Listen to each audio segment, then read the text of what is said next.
Hello guys, I am Ricky and you're most welcome to our YouTube channel Nirmala निर्वाण classes. जैसा कि हम लोग फिजिक्स देख रहे थे और फिजिक्स में जो आज टॉपिक पढ़ने वाले हैं वह है प्रतिरोधों का पार्श्वबद्ध या समांतर क्रम संयोजन। अब देखिए, प्रतिरोध का श्रेणी क्रम हम लोगों ने इसके पहले वाली वीडियो में देखा था। आज हम देखेंगे प्रतिरोध का समांतर क्रम संयोजन, है ना। समांतर क्रम संयोजन अर्थात है ना पैरेलल कॉम्बिनेशन, है ना। रेसिस्टेंस का जो है पैरेलल कॉम्बिनेशन क्या है, इसको आज हम लोग समझेंगे। और पैरेलल कॉम्बिनेशन को ही समांतर क्रम और पार्श्वबद्ध भी कहते हैं। पार्श्वबद्ध कहिए, समांतर कहिए या पैरेलल कनेक्शन कहिए, ये सब क्या है, प्रतिरोध का जो है यह समांतर क्रम संयोजन है, पैरेलल कॉम्बिनेशन है। तो चलिए इसको समझते हैं कि पैरेलल कॉम्बिनेशन में क्या होता है या प्रतिरोधों का पैरेलल कॉम्बिनेशन क्या है। जैसा कि इसके पहले में हम लोगों ने श्रेणी क्रम को समझा था। तो अगर मान लीजिए समांतर क्रम का अर्थ क्या हुआ, अगर मान लें हम कि यह एक लाइन है ना, इसके समांतर एक लाइन खींचनी है, इसके पार्श्व में एक लाइन खींचनी है, या कह सकते हैं इसके पैरेलल एक लाइन खींचनी है, तो आप क्या कीजिएगा, यहां से एक लाइन खींचिएगा। यह भी इसके पैरेलल हुई, यह भी इसके पैरेलल हुई, यह भी पैरेलल हुई, यह भी पैरेलल हुई, यह भी पैरेलल हुई, ये सभी क्या हुआ, पैरेलल हुआ, मतलब समांतर हुआ। ठीक इसी प्रकार जो है इसमें भी जो है कुछ इस तरह का ही व्यवस्था जो है इस रेसिस्टेंस में भी होती है। इसमें जो प्रतिरोधों का क्रम होता है वह इस प्रकार होता है। यह एक रेसिस्टेंस है, यह एक दूसरा रेसिस्टेंस है, यह एक तीसरा रेसिस्टेंस है, यह एक चौथा रेसिस्टेंस है, और इस तरह करके जो है टोटल रेसिस्टेंस मिलता है। और इस तरह की जो संरचना होती है हम लोग इस तरह को क्या बोलते हैं, इसको बोलते हैं समांतर क्रम संयोजन। अब मान लीजिए यहाँ पॉइंट ए दे देगा और यहाँ पॉइंट बी देगा, और आपको कहेगा कि ए से बी के बीच में जो रेसिस्टेंस है उसको कैलकुलेट कीजिए। यह मान लीजिए R1 है, R2 है, R3 है और R4 है। 4 रेसिस्टेंस लगा हुआ है। बिंदु ए से बिंदु बी तक में जो है एक समतुल्य प्रतिरोध ज्ञात करने के लिए कहेगा। तो यह जो है इस तरह की बनावट पैरेलल कॉम्बिनेशन की होती है, समांतर क्रम संयोजन की होती है। लेकिन यह तो एक बनावट हुई, अभी हमने समझा नहीं कि समांतर क्रम कहते किसको हैं। मूल रूप से इसमें क्या होता है समांतर क्रम में, देखिए जैसे मान लीजिए आप पैरेलल कनेक्शन की बात करें तो पैरेलल कनेक्शन में क्या होता, सीरीज कनेक्शन में क्या होता था। अगर हम श्रेणी क्रम की बात करें तो यह एक सीरीज कनेक्शन का फिगर हमने बनाया, यहाँ देखिए आप गौर से, यह एक सीरीज कनेक्शन है और यह एक पैरेलल कनेक्शन है। सीरीज कनेक्शन में क्या होता है, अगर आपने आई धारा दिया है यहाँ से, तो यह आई धारा ही सब में चला जाता है। यहाँ भी आई धारा आएगा, यहाँ भी आई आएगा और यहाँ भी आई आएगा। ये सीरीज कनेक्शन था। साथ ही जैसे मान लीजिए यह रेसिस्टेंस R1, R2 और R3 तीन रेसिस्टेंस है, तो सभी जगह पर अलग अलग वोल्टेज होता था, अलग अलग जो है अलग अलग विभवांतर होता था। लेकिन अगर आप पैरेलल में आएंगे तो इसमें क्या होती है, यहाँ से जो आई करंट आई, यह मान लीजिए यहाँ पर I1 हो गया, यह जो है करंट इसमें जैसे इसमें सेम होता था, यह मतलब कि यह मूल जो आप बात समझेंगे तो वह वोल्टेज पर जाती है। इसमें जो है अलग अलग विभवांतर होता है और इसमें सेम विभवांतर होता है। मतलब कि इतने सारे रेसिस्टेंस होने के बावजूद भी विभवांतर का जो सब में डिवीजन होता है, सब में जो यहाँ से जो करंट ये जो विभवांतर अलग अलग होता है वो सभी विभवांतर क्या होता है, सेम होता है। इसमें जो है विभवांतर या पोटेंशियल जो है वह क्या होता है, विभवांतर सेम होता है, और इसमें जो है विभवांतर डिफरेंस होता है। तो मूल अंतर जो है इसमें विभवांतर का है ना, विभवांतर डिफरेंट होता है। ठीक है, तो जो पैरेलल को और जो सीरीज को बांटा गया है वह विभवांतर के बेसिस पर ही बांटा गया है।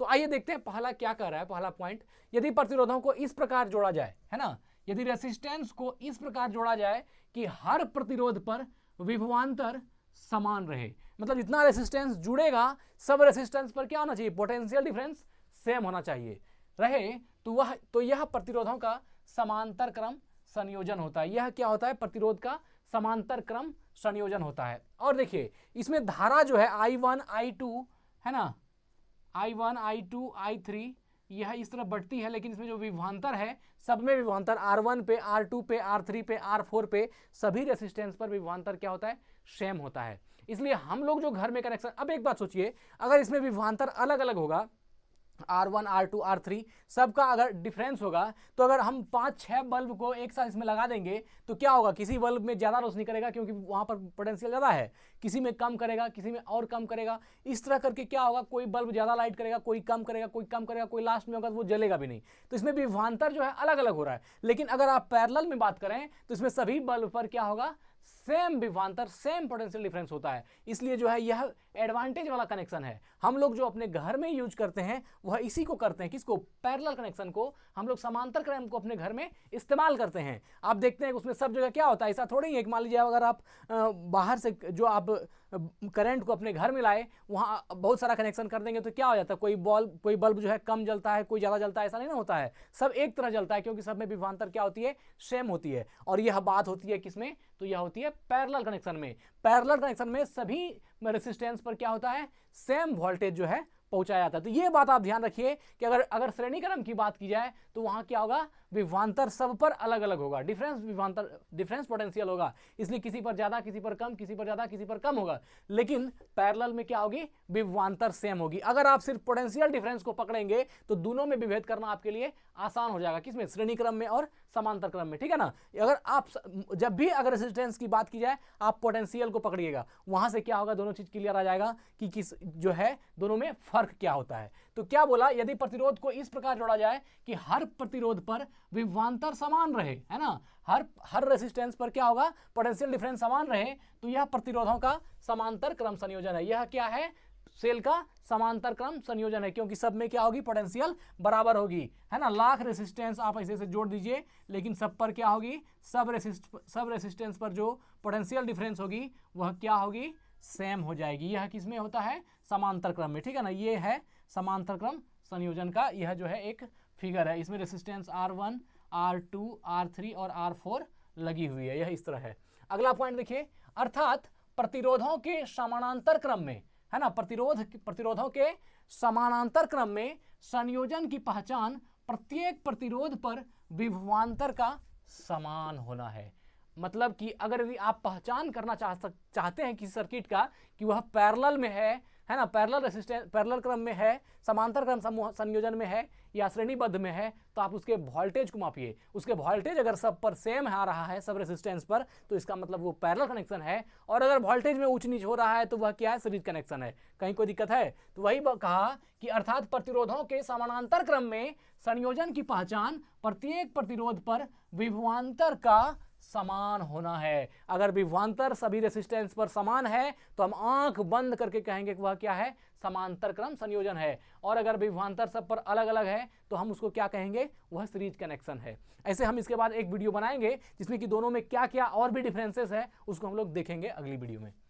तीसरा नंबर है, न्यूनतम प्रतिरोध प्राप्त करने के लिए इस संयोजन का प्रयोग करते हैं। देखिए न्यूनतम प्रतिरोध, है ना, न्यूनतम रेजिस्टेंस, अगर सबसे कम रेजिस्टेंस आपको ज्ञात करना है, आपके लिए एडवांटेज क्या होगा, आपके लिए एडवांटेज होगा कि जब भी आपका रेजिस्टेंस कम होगा तो वह आपके लिए फायदेमंद होगा। रेजिस्टेंस कम होगी तो वह आपके लिए फायदेमंद होगा। और रेजिस्टेंस कम किस पर प्राप्त होगा, वह होगा समांतर क्रम संयोजन पर। इसलिए हम लोग जो घर वगैरह में या और कहीं भी जो कनेक्शन की जाती है वह समांतर क्रम में। और यह जो श्रेणी क्रम होता है उसमें सबसे अधिक विभवांतर होता है। अधिकतम विभवांतर के लिए हम लोग श्रेणी क्रम का इस्तेमाल करते हैं, जो कि हमारे लिए एडवांटेज नहीं है। हमारे लिए एडवांटेज क्या है, तो समांतर क्रम समूहन जो है वह हमारे लिए लाभदायक है, क्योंकि यह न्यूनतम प्रतिरोध प्राप्त करने के लिए इस संयोजन का इस्तेमाल हम लोग घर में करते हैं।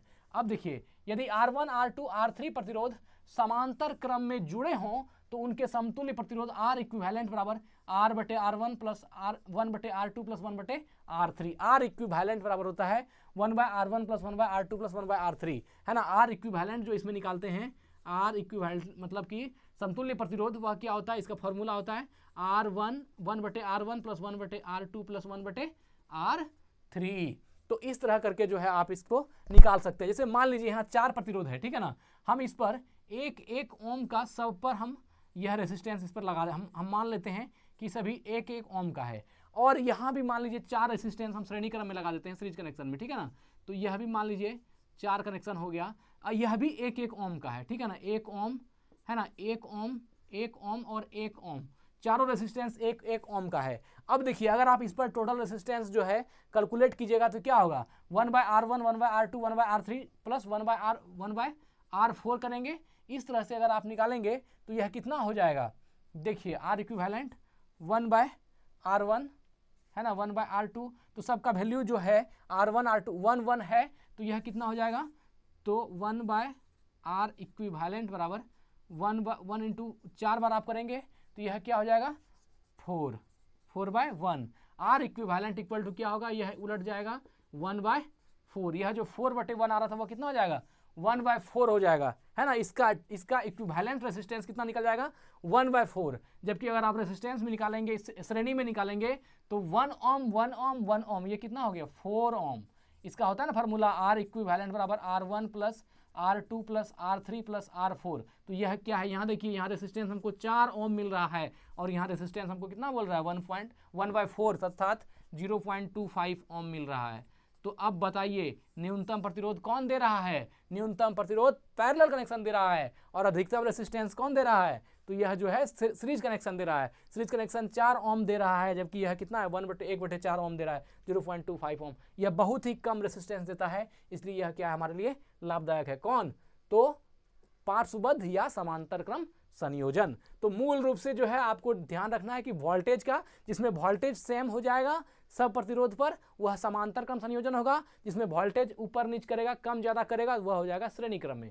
ठीक है, हमको लगता है कि आपको समांतर क्रम संयोजन समझ में आ गई होगी। मिलते हैं अगली वीडियो में, अगली वीडियो को भी जरूर देखिएगा, उसमें जो है समांतर क्रम में और श्रेणी क्रम में क्या क्या अंतर है उस पॉइंट को हम लेकर के आएंगे। धन्यवाद, स्वस्थ रहें, अपना ख्याल रखें। जय हिंद, जय भारत।